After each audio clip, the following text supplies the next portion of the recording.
జై Shri Ram. Hello friends, welcome to TV talks. ఈరోజు నేను మీకు ఈ వీడియోలో రామాయణం గురించి 5 నిమిషాల్లో చెప్పబోతున్నాను.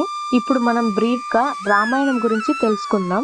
రామాయణం భారతీయ పురాణాలలో ఒక ప్రముఖమైన గ్రంథం. మన ఈ రామాయణాన్ని వాల్మీకి గారు రచించారు. ఇందులో మొత్తం 24,000 శ్లోకాలతో కూడి ఉంది.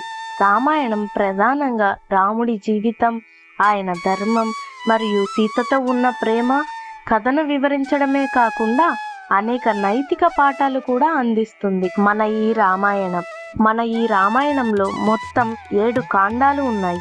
1 బాలకాండం, 2 అయోధ్యకాండం, 3 అరణ్యకాండం, 4 కిష్కింధకాండం, 5 సుందరకాండం, 6 యుద్ధకాండం, 7 ఉత్తరకాండం. ఇప్పుడు మన ఈ రామాయణంలో ఈ 7 కాండాల గురించి తెలుసుకుందాం. మొదటిది బాలకాండం. ఇందులో ప్రధానంగా రాముడి జననం, ఆయన బాల్య క్షణాలు మరియు ఆయనకు సంబంధించిన ముఖ్యమైన సంఘటనలు ఉన్నాయి. ఇందులో కొన్ని ముఖ్యమైన అంశాలు ఇవి. రాముడి జననం. ఇందులో దశరథుడు అయోధ్య రాజు తన భార్యలైన కైకేయి, కౌసల్య మరియు సుమిత్ర. రాముడి జననం. 2 రాముడి బాల్యం. రాముడు, లక్ష్మణుడు, భరతుడు, శత్రుఘ్నుడు కలిసి బాల్యక్షణాలను గడుపుతారు. 3 రాముని విద్యాభ్యాసం. ఇందులో రాముడు మరియు లక్ష్మణుడు వాల్మీకి ఆశ్రమంలో గురువు వాల్మీకి వద్ద విద్యాభ్యాసం చేస్తారు. 4 సీతా స్వయంవరం. ఇందులో సీతా స్వయంవరంలో రాముడు సీతను గెలుచుకుంటాడు.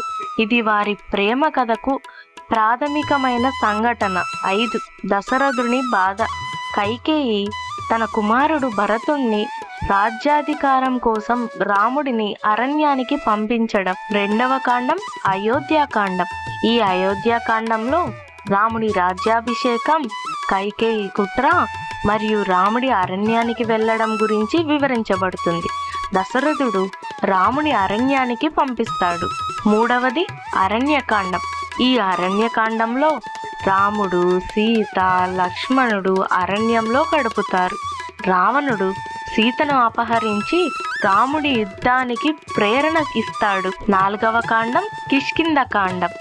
ఈ కిష్కింధకాండంలో రాముడు హనుమంతుణ్ణి కలుసుకొని సీతను వెతుకుతున్న సమయంలో కిష్కింధ పర్వతంలో సీతను వెతుకుతాడు. హనుమంతుడు రాముని కోసం సీతను రావణుని వద్ద నుండి రక్షించడానికి ప్రయత్నిస్తాడు. 5వ కాండం సుందరకాండం. ఈ సుందరకాండంలో హనుమంతుడు లంకలోకి వెళ్ళి సీతను కలుసుకుంటాడు. రాముడి కోసం సీతకు ఆహ్వానం ఇస్తాడు మరియు రాముడి శక్తిని వివరించడానికి ప్రయత్నిస్తాడు. 6వ కాండం యుద్ధకాండం. ఈ యుద్ధకాండంలో రాముడు మరియు రావణుని మధ్య జరిగిన యుద్ధాన్ని వివరించడం. రాముడు సీతను రక్షించడానికి రావణుడితో యుద్ధం చేస్తాడు. 7వ కాండం ఉత్తరకాండం. ఈ ఉత్తరకాండంలో యుద్ధం తర్వాత రాముడు సీతను తిరిగి తీసుకుంటాడు. కానీ సీతను ప్రజలు అభిప్రాయాల కారణంగా అరణ్యానికి పంపిస్తాడు. చివరగా రాముడు తన కర్తవ్యాన్ని పూర్తి చేసి స్వర్గానికి వెళ్తారు. ఇక్కడితో మనకి మన 7 కాండాలు పూర్తయ్యాయి. రేపటి నుంచి మన ఈ టీవీ టాక్స్ ఛానల్లో ఒక్కొక్క కాండం గురించి పూర్తిగా వివరించబోతున్నాను. నా ద్వారా ఒక 10 మందికి మన సంస్కృతి, మన గ్రంథాల గురించి తెలియచేయాలనుకుంటున్నాను. తప్పకుండా నా ఛానల్ని సబ్స్క్రైబ్ చేసుకోండి, 10 మందికి తెలియచేయండి. మళ్ళీ రేపు ఇంకొక వీడియోలో కలుసుకుందాం. తప్పకుండా నా ఛానల్ని సబ్స్క్రైబ్ చేసుకోండి. Thank you for watching TV talks. Survey జన సుఖినో భవంతు. జై శ్రీరామ్.